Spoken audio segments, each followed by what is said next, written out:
with that is the content exam. So everyone in urban education must take the content exam in order to, it is actually a requirement before student teaching. So what I want to do, I'm just going to share my screen with you because I just want to give you just information on what to expect, where to go, so everyone will be knowledgeable. So I'm going to share my screen now. Let's see.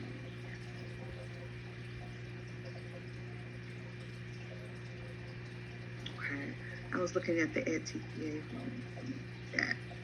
Okay, so this is the CTE website. So of course, you're all familiar with this because this is where you applied for candidacy. And as you can see, the first milestone, which you've already successfully completed, is candidacy. The second milestone is admission to student teaching. So we're just going to click on that.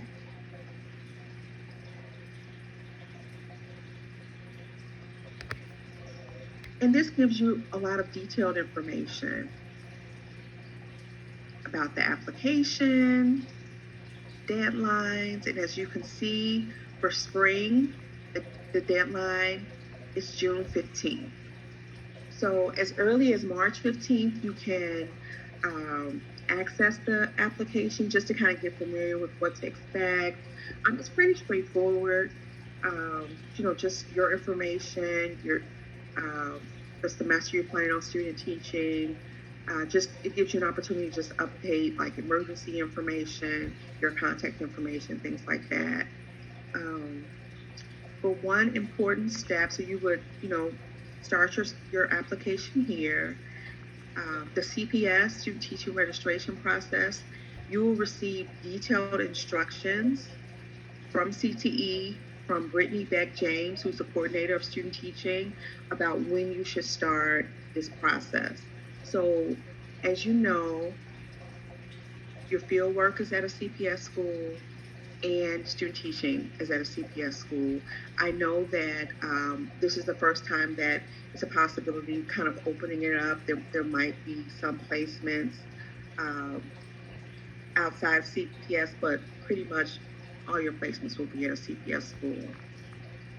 And and although you've completed the field experience, registration process, and background check, another application for CPS and another background check is going to be required prior to student teaching. These are the rules that are in place for CPS. They require that any student teacher, if you look at like the number 2 here for the student teaching registration, they want the background check within 90 days prior to student teaching. So that's a CPS rule. But you do not start this process until you get instructions from CTE. So when you apply to student teach, you're on a special listserv and you'll receive emails from our office, specifically from Brittany. So I want you to kind of keep that on your radar that when you receive an email, please make sure to read the email and follow the instructions because there is a timeline of everything that needs to be completed. So that's very, very important. And keep in mind that all emails will only go to your UIC email address. That's the only way you can be sure that you are the recipient of the email and for your confidentiality. So this is something I definitely want you to keep on your radar. So next spring 2022, this is when you'll be applying for student teaching. And prior to student teaching, you'll need to pass the content test. So I'm gonna just go to the testing website, go to the home page here, and I will make sure I put the website in the chat, but it's Illinois Licensure Testing System. This is the website here.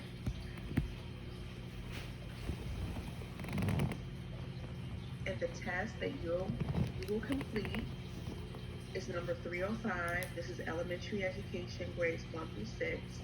That's the test that you will complete. And then if you are planning to get an endorsement, like a middle grades endorsement, then there's an additional exam that's required. So just for example, if you're getting middle grades, language arts, math, science, social science, that will be an additional exam.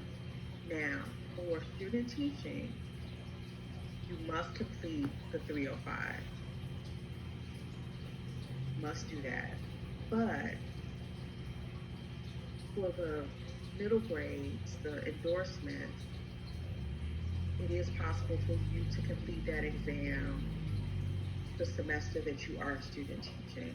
But the 305 must be completed prior to student teaching. So what we usually recommend is that like when the semester ends, when you have a little bit more time, like during the summer months, we think that that would be a good time to take the exam. I do want to give an opportunity if there's some students with questions so far just about the student teaching application process and the content test. If you have any questions, okay, let me look in the chat. Let's see here.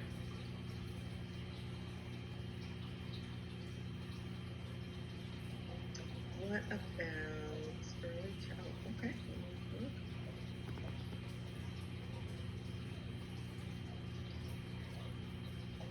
What about early childhood? Okay. And how do we study? What resources are available? Is there a fee? Good question.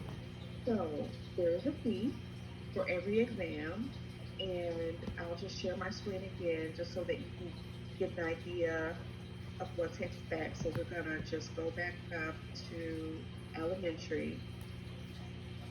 So when you click on that, it gives you details about the exam. So it's computer-based, 150 multiple choice questions, 4 hours, 15 minutes.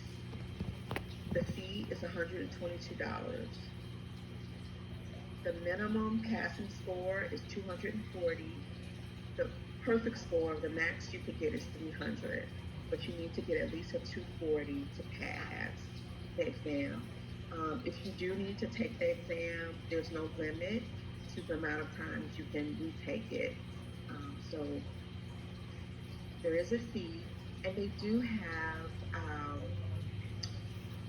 study guides, practice exams available on the website.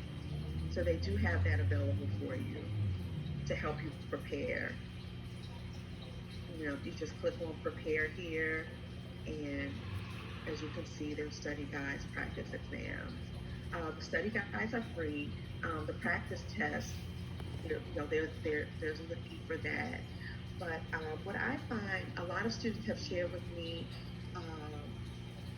that their materials available like at the library. Some students have shared with me that they've been able to find some free materials, additional study guides and practice tests, like at the library. So that's always an option for you. Okay. And someone mentioned early childhood. Yes, there is a content exam for early childhood as well. Okay, is it possible to complete the endorsement exam before you finish all the courses for that? It is possible, yes. I always recommend taking the exam once you've taken a lot of the courses, because the courses help prepare you. The material that you're learning now in your classes, that's what's going to help you, help prepare you for the exam. So you don't want to take it too early where like you've only taken like one class. Like right now, I would definitely not recommend that you take like a content exam. But I do think that like the summer, next summer, when you're done with classes, I think that would be a good time when you just don't have that pressure of, going to class, field work, exams, presentations, things like that. But it is possible, but you do want to make sure that you're prepared. And your courses that you take at UIC, they help prepare you for the content exam as well as the endorsement exam. You have to take the exams before the start of the fall semester. That's what's recommended. The reason why I say before the fall is because I know that, your workload is intense. I mean, you're in class 2 days a week, you're in the field 2 days a week. And usually, in the summer, we don't have classes. I know some students, they will have to take summer courses, but that won't be the entire summer. So you'll have some time where you can kind of prepare without a lot of extra educational burdens with, things like that. So it's highly recommended that you have the passing fours before the start of the fall semester. But you absolutely cannot start students